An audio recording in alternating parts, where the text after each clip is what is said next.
Hi viewers, welcome to our channel. ప్రస్తుతం మనతో పాటు భరద్వాజ్ గారు సీనియర్ జర్నలిస్ట్ ఉన్నారు. వారితో ఒకసారి మాట్లాడదాం. సార్ నమస్కారం. సార్ నమస్తే అండి. సార్, మొన్న తమ్ముడు సినిమా ఈవెంట్ లో దిల్ రాజు గారు చేసిన కామెంట్స్ ఇప్పుడు చర్చలకైతే దారి తీసింది సార్. అంటే పెయిడ్ వ్యూస్ పైన ఇప్పుడు చర్చలు జరుగుతున్నాయి. యూట్యూబ్ లో ట్రైలర్లు, టీజర్లు ఇవన్నీ రిలీజ్ చేస్తుంటారు. మిలియన్ల కొద్ది వ్యూస్ వస్తూ ఉంటాయి. అయితే ఇవి నార్మల్ గా నిజంగానే అని చెప్పేసి ఇన్నాళ్ళు కూడా చాలా మంది భావించారు. కాకపోతే దిల్ రాజు గారు మాత్రం లక్షలు లక్షలు ఖర్చు పెట్టి పెయిడ్ అంటే మొత్తం వ్యూస్ అన్ని తెప్పించుకోకండి, మిలియన్ల కొద్ది వ్యూస్ అని చెప్పేసి నా టీమ్ కి, నా పిఆర్ వాళ్ళకి హింట్ ఇచ్చేసానని చెప్పేసి చెప్పారు. సో దీన్ని బట్టి చూస్తే మరి ఇన్నాళ్ళు వచ్చిన పెయిడ్ వ్యూస్ ఏనా అని ఒక చర్చ జరుగుతుంది. మీరేం చెప్తారు సార్ ఆయన కామెంట్స్ పైన? అంటే పెయిడ్ వ్యూస్ సంపాదించుకోవటానికి ఒక మార్గం అక్కడ ఉంది. వాళ్ళు అడుగుతారు, అంటే మీది బూస్ట్ చేయమంటారా? బూస్ట్ చేయమంటే దానికి సంబంధించినటువంటి పేమెంట్స్ ఉంటాయి. ఆ పేమెంట్ చేస్తే మేము బూస్ట్ చేస్తామని చెప్పి జనరల్గా సోషల్ మీడియా ప్లాట్ఫామ్స్ అన్నిట్లోనూ ఇది ఒక యంత్రం పనిచేస్తూ ఉంటుంది. ఇది దేనికి జనరల్గా మనం వ్యాపార కోణంలో చూస్తే దిల్ రాజు గారి మాటలు, ప్రొడ్యూసర్ దిల్ రాజు వేరు, డిస్ట్రిబ్యూటర్ దిల్ రాజు వేరు, బయ్యర్ దిల్ రాజు వేరు. ఒకే దిల్ రాజులో 3 దిల్ రాజులు ఉన్నారు. అందులో ప్రొడ్యూసర్ దిల్ రాజు అంటే ప్రొడ్యూసర్ కోణం ఎలా ఉంటుందంటే తన సినిమాకి ఒక హైప్ క్రియేట్ చేసి మార్కెట్ చేసుకోవాలి అనుకుంటాడు. అనుకున్నప్పుడు బూస్ట్ అంటారు. అక్కడేవో వ్యూస్ కనిపిస్తాయి. కనిపించగానే దానికి ఏదో ఒక ఇది క్రియేట్ అయింది, ఒక బజ్ క్రియేట్ అయింది అని, అంటే ఈ నెంబర్ చూసి ఇంకొంతమంది యాడ్ అవుతారనేది అసలు ప్రోగ్రామ్. ఇది ఈ బూస్టింగ్ అనే ప్రోగ్రామ్ వెనకాల కాన్సెప్ట్ ఏంటంటే, ముందు అక్కడ వ్యూస్ కనిపిస్తే మిగిలిన వాళ్ళు ఇంతమంది చదివినప్పుడు ఏదో ఉండుంటుంది దీనిలో అని, ఇంతమంది చూశారు కాబట్టి ఇందులో ఏదో ఉందని ఆ భ్రమకి గురై చాలామంది కొత్త వాళ్ళు ఎంటర్ అవుతారు. ఇది ప్రోగ్రామ్. కాబట్టి అలా కొంత యాడ్ అవుతుంది, కొంత అది యాడ్ చేస్తుంది, కొంత వీళ్ళు యాడ్ చేస్తారు, ఇలా నడుస్తుంది. ఇది ఈ నడిచే క్రమంలో దీనికి ఒక బజ్ క్రియేట్ అయితే ఎవడో ఒకడో దీనికి సంబంధించి ఇంట్రెస్ట్ పే చేస్తారు అనేది తన ప్రాజెక్ట్కి, తన ప్రోడక్ట్కి మార్కెట్లో ఒక రెస్పెక్టబుల్ ప్లేస్ దొరుకుతుంది అనేది ప్రొడ్యూసర్ దిల్ రాజు గారి ఆలోచన. అప్పుడు అది చేస్తాడు ఆయన. బయ్యర్ దిల్ రాజు ఆ పరిస్థితి వేరు. ఆయన కంటెంట్ అంటే తను అంతకుముందు ప్రొడ్యూసర్గా చేసిన పని, తను కొనే ప్రోడక్ట్కి సంబంధించిన ప్రొడ్యూసరు తన పద్ధతినే అనుసరించి అక్కడ బూస్ట్ చేసినటువంటి వ్యూస్ ద్వారా ఏదైనా బజ్ క్రియేట్ చేద్దామని ట్రై చేస్తున్నాడేమో అని ఒక సందేహం ఉంటుంది ఆయనకి. ఆ సందేహంతో అసలు ఒరిజినల్గా దీని పరిస్థితి ఏంటో తెలుసుకోవడం కోసం పరిశోధన చేస్తాడు. ఒరిజినల్ వ్యూసే ఉండాలని అతను కోరుకుంటాడు. ఎవరు కోరుకుంటారు? బయ్యర్ దిల్ రాజు. మధ్యలో డిస్ట్రిబ్యూటర్ దిల్ రాజు కూడా ఉంటాడు. ఇలా 3 రకాల దిల్ రాజులకి 3 రకాల అభిప్రాయాలు, 3 రకాల ఆచరణలు ఉంటాయి. అందులో ఆయన నిన్న అక్కడ మాట్లాడినప్పుడు ప్రొడ్యూసర్గా మాట్లాడా, డిస్ట్రిబ్యూటర్గా మాట్లాడా, బయ్యర్గా మాట్లాడా అనే దానిలో నుంచి అర్థం చేసుకోవాలి. ఇదే దిల్ రాజు గారు వేరే పొజిషన్లోకి వెళ్ళినప్పుడు ఇదే స్టేట్మెంట్ మీద నిలబడవచ్చు, నిలబడకపోవచ్చు. నిలబడే అవకాశాలు తక్కువే. జనరల్గా ఎక్కడ ఉంటే అక్కడ, అంటే పాత్రౌచిత్యం అని చెప్పి అంటారు మనకి వ్యాకరణ భాషలో. పాత్రౌచిత్యం అంటే ఏ పాత్ర చేస్తున్నప్పుడు అలా బిహేవ్ చేయటం అని. అలా బిహేవ్ చేస్తున్నాడు ఆయన. అలా ఒక ప్రశ్న రైజ్ అయింది అవతల నుంచి. ఓ ప్రశ్న వచ్చినప్పుడు దానికి సమాధానం చెబుతూ ఆయన ఈ పద్ధతిని నేను ఎంకరేజ్ చేయను, ఇది ఎంకరేజ్ చేయకపోవడం వలన జరిగే మేలు ఏమిటి అనేది చెప్పాడు. అంటే ఒరిజినల్గా దాని పరిస్థితి ఏంటో మనకు తెలుస్తుంది. అంటే ఒక అంచనా ఉంటుంది. ఎవరికి ఉంటుంది అంచనా? కొనేవాడికి అంచనా ఉంటుంది. ప్రోడక్ట్ కొనేవాడికి ఒక అంచనా ఉంటుంది. కాబట్టి ఇలాంటివి లేకుండా ఉంటే బాగుంటుంది, అప్పుడు దాని కండిషన్ ఏంటో మనకు అర్థమవుతుంది అని చెబుతూ ఇదే అభిప్రాయాన్ని ప్రొడ్యూసర్ దిల్ రాజుకి ఇంకో రకంగా అన్వయిస్తూ ఆయన ఏం చెప్పాడు తెలివిగా, ఇలా గనక ఒరిజినల్ వ్యూసే కనుక అక్కడ ప్రొజెక్ట్ అయితే అప్పుడు ఓహో ఇంత తక్కువ మంది చూస్తున్నారు అని మనం అనుకుని అక్కడ కరెక్షన్ ఏదైనా చేసుకోవచ్చేమో.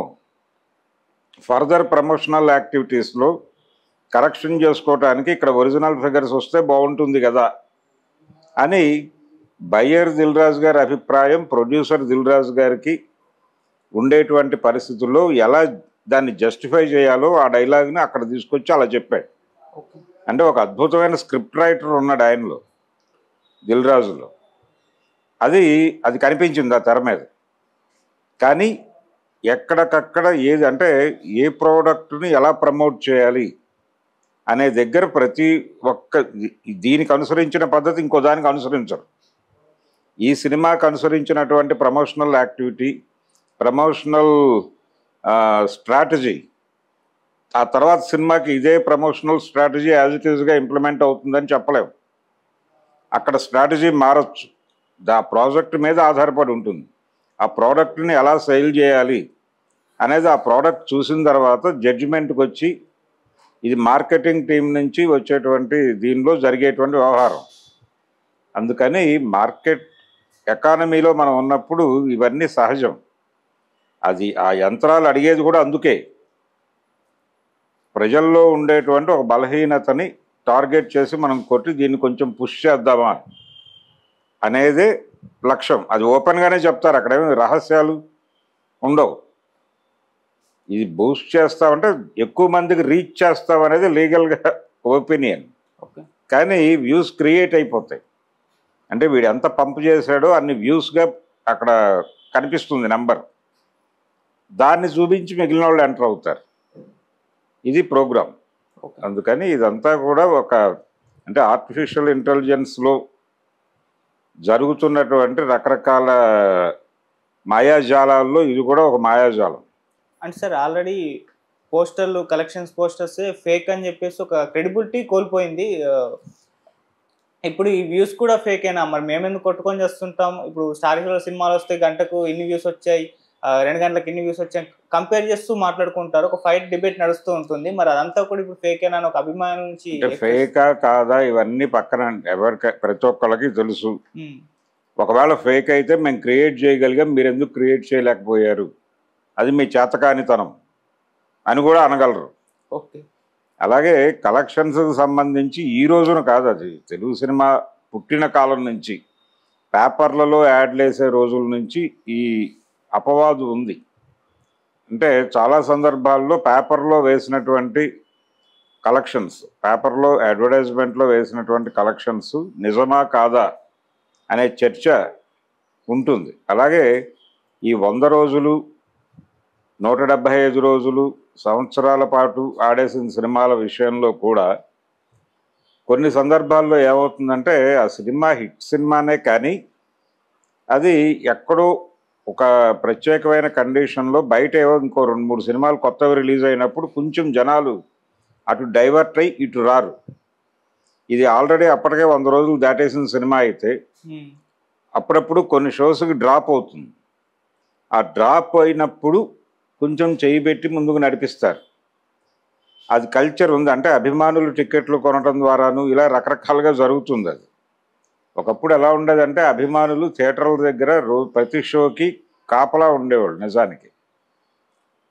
ఇప్పుడు కనిపించడం లేదు. కానీ ఆ రోజుల్లో పెద్ద హీరోల సినిమాలకి ముఖ్యంగా రామారావు గారు, నాగేశ్వరరావు గారు మాత్రమే కాదు, చిరంజీవి, బాలకృష్ణ, ఈ జనరేషన్లో కూడా నాగార్జున కూడా, అంటే అక్కినేని అభిమానులే, నాగేశ్వరరావు గారి అభిమానులే నాగార్జున సినిమాలకు కూడా, ఆఖరి పోరాటం ఇలాంటి సినిమాలకి రోజు ప్రతి షోకి వాళ్ళు ఇతర వ్యాపారాల్లోనూ ఉన్నప్పటికీ మ్యాట్నీ బుకింగ్ క్లోజ్ అయ్యే టైం అవుతోంది, నేను ఒక్క నిమిషం వస్తానని చెప్పి గబుక్కుని వెళ్ళిపోయేవాళ్ళు బళ్ళు వేసుకుని ఆ థియేటర్ దగ్గరికి వెళ్ళిపోయి అక్కడ కూర్చునేవాళ్ళు. ఏంటి పరిస్థితి, బాల్కనీ 20 టికెట్లు మిగిలినాయి లేకపోతే ఇంకోటి ఏదో మిగిలింది అన్నప్పుడు అదేదో పుష్ చేసి క్లోజ్ చేసేవాళ్ళు.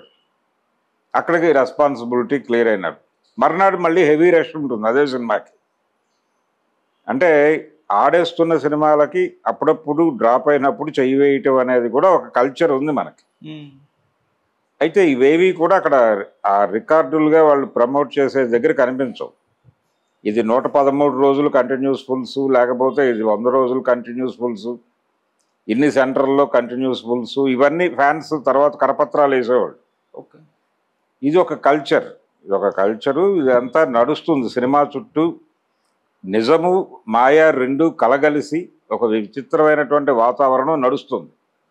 వీళ్ళు చెప్పింది వాళ్ళు ఫేక్ అంటారు, వాళ్ళు చెప్పింది వీళ్ళు ఫేక్ అంటారు. ఈ ఫేక్ అనేది ఈ రోజున కాదు, రియలా ఫేకా అనేది సినిమా పరిశ్రమలో స్టార్ హీరోలు ఎమర్జ్ అయిన తర్వాత, స్టార్డమ్ అనేది ఎమర్జ్ అయిన తర్వాత, అభిమాన దళాలు, అభిమాన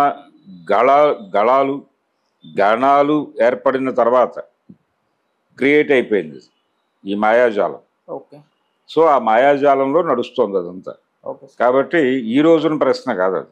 ఆ రోజున కూడా ఇలాంటి అనుమానాలు, ఇలాంటి సందేహాలు, మేము ఇలాంటి వాటికి అన్నిటికీ దూరం అని కొంతమంది ప్రత్యేకంగా చెప్పేవారు. వారి సినిమాల పట్ల కొంత అనుమానంగా చూసేది ప్రపంచం. వీళ్ళు ప్రత్యేకంగా దీన్ని ప్రస్తావిస్తున్నారంటే వీళ్ళే చేస్తున్నారేమో ఇదంతా అనేటువంటి సందేహంతో మాట్లాడుకునేవాళ్ళు. అది ఉంది మొదటి నుంచి ఉన్న గొడవ. Thank you so much. Thank you.